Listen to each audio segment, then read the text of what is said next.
Hello student, एक बार पुनः आप सभी का स्वागत है। देखिए, आज की क्लास में हम लोग बात करेंगे किंगडम प्रोटिस्टा।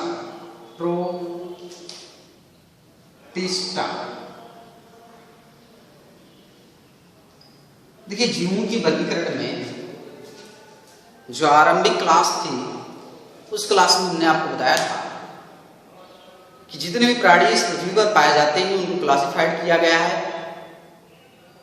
ठीक, 5 किंगडम। पहले जो किंगडम बनाया गया था वो किंगडम मोनेरा। 5 किंगडम में आर्य जो व्हीटेकर थे उनके अकॉर्डिंग जीव को 5 किंगडम में रखा गया था।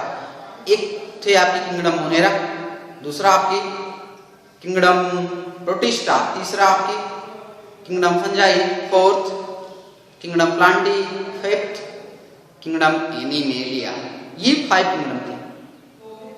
ठीक, इससे पूर्व की क्लास में हमने आपको वायरस, वायराइड्स और आपको एक किंगडम मोनेरा की जो समस्त नॉलेज होती है, मैक्सिमम जो नॉलेज होती है वो मैंने आपको बताया। आज हम लोग एक नए किंगडम के विषय में पढ़ेंगे। आज वो किंगडम है किंगडम प्रोटिस्टा। ठीक, ऐसे में जो जगत प्रोटिस्टा है इसके विषय में लोग जानेंगे कि प्रोटिस्टा जगत क्या है। ये चीज हम लोग देखेंगे, आखिर ये प्रोटिस्टा जगत क्या होता है, ये चीज हम लोग देखेंगे।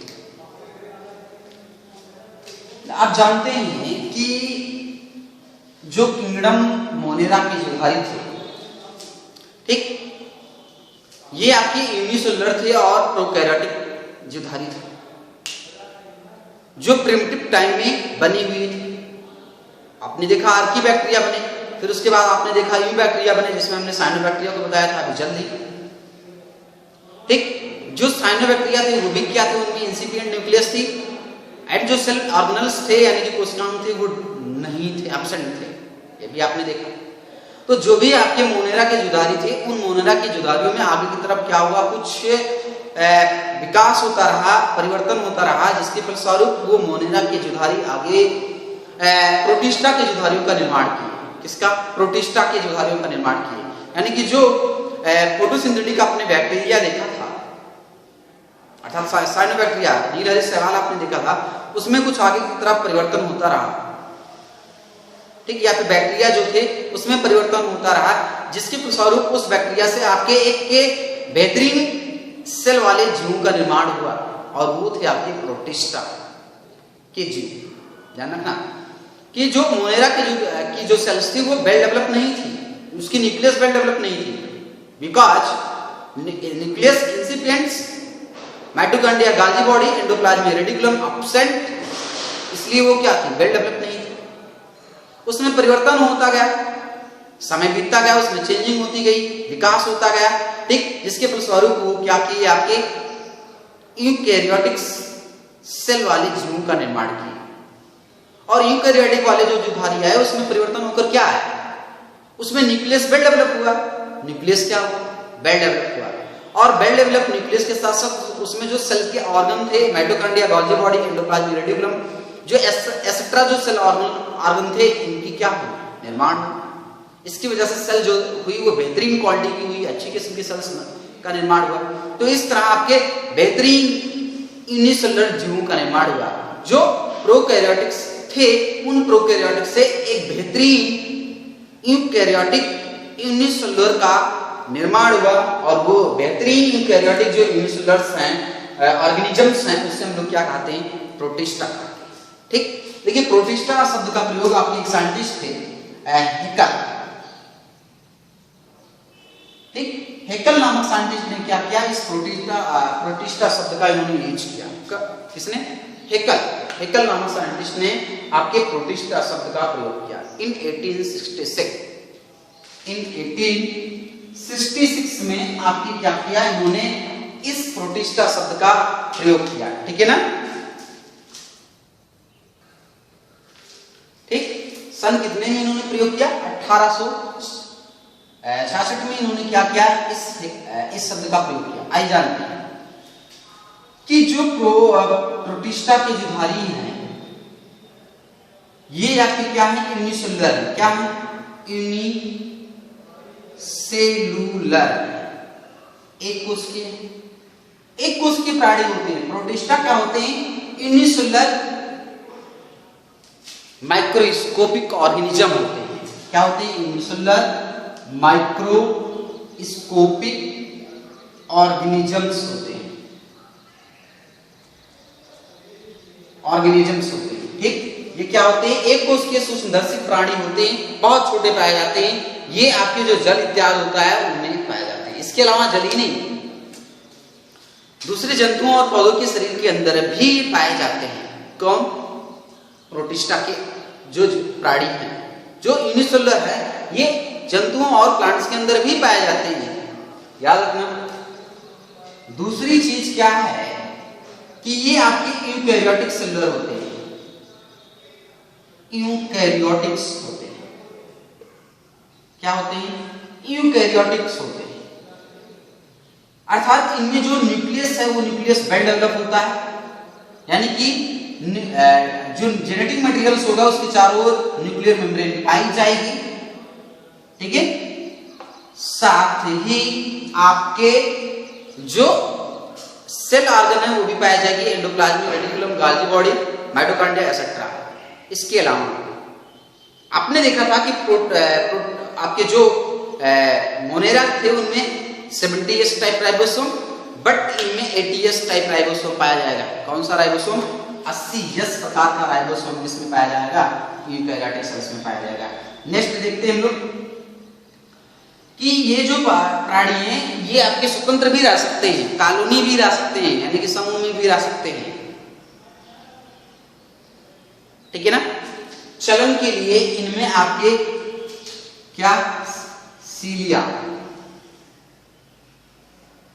ठीक, फ्लैजिला, सीलिया होगी चलन के लिए, फ्लैजिला होगी, स्यूडोपोडिया होगी। क्या होगी? स्यूडोपोडिया, ठीक। लोकोमोशन के लिए इसमें क्या होगा? लोकोमोशन के लिए इसमें यानी कि चलन के लिए क्या होगा? सीलिया पाया जाएगी, यानी कि पैरामीशियम जो होगा उसके चारों ओर पाया जाएगी स्ट्रक्चर, ये आपको पढ़ाया जाएगा। तो ये सीलिया होगी, ठीक। फ्लैजिला यानी कि जो ग्रीना होगी उसमें ऐसी संरचना पाई जाएगी, वो क्या होगी? फ्लैजिला होगी। एंड स्यूडोपोडिया, अच्छा pseudo mean false and podia मतलब फूड से जुड़ा हुआ है, यानी कि जो अमीबा होती है उस अमीबा में चलने के लिए स्यूडोपोडिया पाई जाती है, यानी कि फॉल्स फूड पाई जाती है, ठीक है ना। इसके अलावा जो ये सीलिया एंड फ्लैजिला है इसके अंदर 9+2 की कंडीशन में सबसे मोस्ट चीज एक और है कि 9+2 के कंडीशन में 9+2 की कंडीशन में इस फ्लैजिला एंड सीलिया में आपके माइक्रोट्यूबल्स पाए जाएंगे, यानी कि सूक्ष्म नलिकाएं पाई जाती हैं। कहने का मतलब है इस तरह 9+2 की कंडीशन में, यानी कि जो 9 होंगी वो आपके किनारे की तरफ आपकी सूक्ष्म नलिकाएं पाई जाएंगी। ऐसी कितने बन गए? 1 2 3 4 5 और छोटे बनाते हैं, 1 2 3 4 5 6 7 8 9, ठीक। आप देख रहे हैं 1 2 3 4 5 6 7 8 9, ये क्या है? ये सीलिया एंड फ्लैजिला के अंदर पाए जाने वाली सूक्ष्म नलिकाएं होती हैं, जो आप देख रहे हैं बाहर की तरफ आपकी क्या है? 9 की कंडीशन में पाई जा रही सूक्ष्म नलिकाएं, और जो 2 की कंडीशन है यानी कि 2 और सेंटर में आपकी सूक्ष्म नलिकाएं पाई जाती हैं, इसी को हम लोग क्या कहते हैं? 9+2 की कंडीशन की कंडीशन कहते हैं, जो आपके इस प्रोटोजोआ में यानी कि जो भी प्रोटिस्टा है उस प्रोटिस्टा के जो सीलिया एंड फ्लैजिला जो पाई जा रही है इसमें ये कंडीशन हमको दिखती है। इसके अलावा ये जो होते हैं ये आपके होलोजोइक एंड होलोफाइटिक भी होते हैं। दूसरे हम लोग इसकी अगर न्यूट्रिशन की बात करते हैं यानी कि पोषण की बात करते हैं तो पोषण में ये आपके होलोफाइटिक भी होते हैं, होलोफाइटिक एंड होलोजोइक भी होते हैं। होलोजोइक, देखिए होलोफाइटिक का मतलब है कि ये जो पादप होते हैं उस पादपों के समान भी अपना ये न्यूट्रिशन करते हैं, जैसे कि प्लांट जो होते हैं वो ऑटोट्रॉपिक है, जिसमें आपके क्लोरोफिल पाए जा रहे हैं, वो ऑटोट्रॉपिक है क्योंकि उनमें ये एबिलिटी होती है, क्षमता होती है कि वो फोटोसिंथेसिस कर सकते हैं और अपने लिए सेल्फ फूड्स का फॉर्मेशन कर सकते हैं ना। तो ये कंडीशन जो है वो इसमें भी पाई जाती है प्रोटिस्टा में, इसलिए हम लोग इसे होलोफाइटिक। और होलोजोइक का जो मतलब है कि जंतुओं के समान भी भोजन को क्या करते हैं, ग्रहण करते हैं। इसी चीज को हम लोग क्या कहते हैं, होलोजोइक। जोइक मतलब यहाँ पर है एनिमल से जुड़ा हुआ है, जंतुओं के समान ही भोजन को क्या करते हैं, ग्रहण करने का काम करते हैं, इसीलिए हम इसे क्या कहते हैं, होलोजोइक कहते हैं। ठीक, दो चीजें आपने देखा, होलोफाइटिक एंड होलोजोइक न्यूट्रिशन इसमें पाई जाती है। इसमें आप देखेंगे पैरासाइट भी मिलेगा, परजीवी मिलेगा, सैप्रोफाइटिक मिलेगा, यानी कि आपके मृतोपजीवी की अवस्था में भी ये आपके पाए जाएंगे। ठीक है ना, ऐसा में तो ये क्या है, इसके कुछ लक्षण पाए जाते हैं आपके किंगडम प्रोटिस्टा के। ठीक है, जनन भी इसमें होती है आपकी, जो असेक्सुअल रिप्रोडक्शन है ये, एंड सेक्सुअल जो रिप्रोडक्शन है ये भी आपको मिल जाएगी इसमें। तो दो चीजें आपके यहाँ पर मिल जाएंगी इस किंगडम प्रोटिस्टा में। हमने बताया कि जनन जो होती है इसमें दो तरह की, एक असेक्सुअल और दूसरी सेक्सुअल। अब आइए हम लोग देखते हैं किंगडम प्रोटिस्टा की क्लासिफिकेशन। ठीक, क्लासिफिकेशन कैसे करेंगे हम लोग। जो किंगडम प्रोटिस्टा पाए जा रहे हैं, किंगडम प्रोटिस्टा है, इस प्रोटिस्टा को हम लोग अलग कर सकते हैं, इसको हम लोग बांट सकते हैं। ठीक, किंगडम जो प्रोटिस्टा है उस प्रोटिस्टा की दुधारियों को हम लोग क्लासिफाइड करेंगे, वर्गीकृत करेंगे। पहली चीजें जो है वो हम लोग बनाएंगे फोटोसिंथेटिक प्रोटिस्ट। एक हम लोग पढ़ेंगे फोटोसिंथेटिक प्रोटिस्ट, और दूसरी जो हम लोग पढ़ेंगे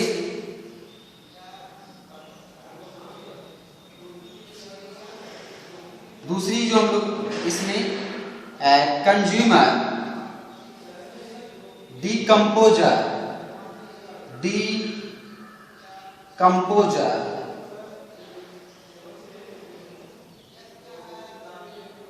प्रोटिस्ट, या फिर इससे हम लोग कहेंगे स्लाइम मोल्ड्स। ठीक, फिलहाल ये यहाँ पर हम लोग यही लिख रहे हैं, एक कंज्यूमर डीकंपोजर प्रोटिस्ट, और तीसरी हम लोग लिखेंगे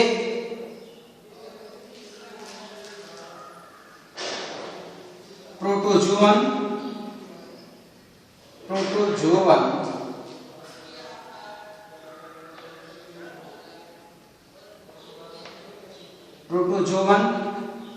प्रोटिस्ट।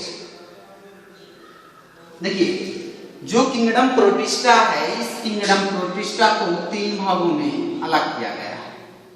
एक जो बनाया गया है वो फोटोसिंथेटिक प्रोटिस्ट बनाया गया है, दूसरी जो बनाया गया है कंज्यूमर डीकंपोजर प्रोटिस्ट बनाया गया है। ठीक, यानी कि ये प्रकाश संश्लेषी प्रोटिस्ट हैं, यानी कि ऐसे प्रोटिस्टा के अंतर्गत पाए जाने वाले ऐसे यूनिसेलुलर प्राणी जिसके अंदर ये क्षमता हो कि वो प्रकाश संश्लेषण कर सकते हैं और सेल्फ वो ऑर्गेनिक मटेरियल्स का फॉर्मेशन कर सकते हैं, उन्हें हम लोग क्या कहते हैं, फोटोसिंथेटिक प्रोटिस्ट। ठीक, ऐसे में ये फोटोसिंथेटिक प्रोटिस्ट ऐसे प्रोटिस्ट होते हैं,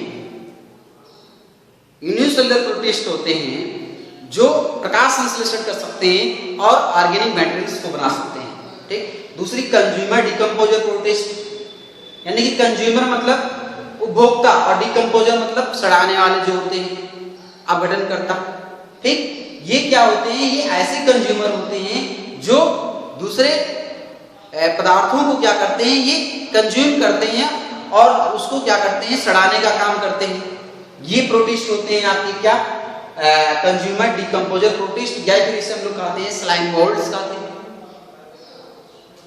ठीक, असल में ये फंगस है, एक फंजाई है जो क्या करते हैं, जलीय आवासों में जो भी डेड मटेरियल्स होते हैं उसको वो सड़ाने का काम करते हैं। ये स्लाइम मोल्ड्स यानी कि जो फंजाई है, कंज्यूमर डीकंपोजर प्रोटिस्ट। तीसरी प्रोटोजोवन प्रोटिस्ट। ठीक, इस प्रोटोजोवन प्रोटिस्ट के विषय में जब मैं एनिमल किंगडम पढ़ूंगा तो उसके विषय में डिस्कस करूंगा। ठीक है, जो प्रोटोजोवन प्रोटिस्ट होंगे जब मैं किंगडम पढ़ाऊंगा आपके, तो वहां पर मैं डिस्कस करूंगा इसको। ठीक है, फिलहाल हम लोग ये दोनों चीजों को पढ़ाऊंगा इस क्लास में, यानी कि जो किंगडम प्रोटिस्टा है। देखिए, जो फोटोसिंथेटिक प्रोटिस्ट हैं इसको भी कई भागों में अलग किया गया है। एक पहली जो चीज है पहली जो चीज है वो है क्राइसोफाइट्स, या फिर मैं इस तरह भी समझा सकता हूं उसको, ऐसे देखिए कि इसको फोटोसिंथेटिक प्रोटिस्ट को भी अलग किया गया है 3 भागों में। एक है क्राइसोफाइट्स, क्राइसोफाइट्स, ठीक। दूसरी जो है क्राइसोफाइट्स हो गया, दूसरी जो है आपके यहां पर डायनोफ्लैजिलेट्स,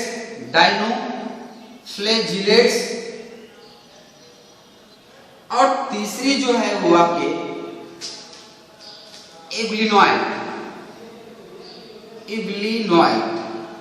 तो देखिए ये 3 भागों में फोटोसिंथेटिक प्रोटिस्ट को अलग किया गया है, ठीक है।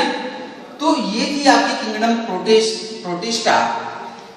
नेक्स्ट वीडियो में हम लोग फोटोसिंथेटिक प्रोटिस्ट को और क्राइसोफाइट, डायनोफ्लैजिलेट्स एंड इब्लिनॉइड को हम लोग अध्ययन करेंगे। आज की वीडियो में फिलहाल इतना ही। नेक्स्ट वीडियो में आगे की नॉलेज के साथ उपस्थित होंगे। तब तक के लिए सभी का बहुत बहुत धन्यवाद।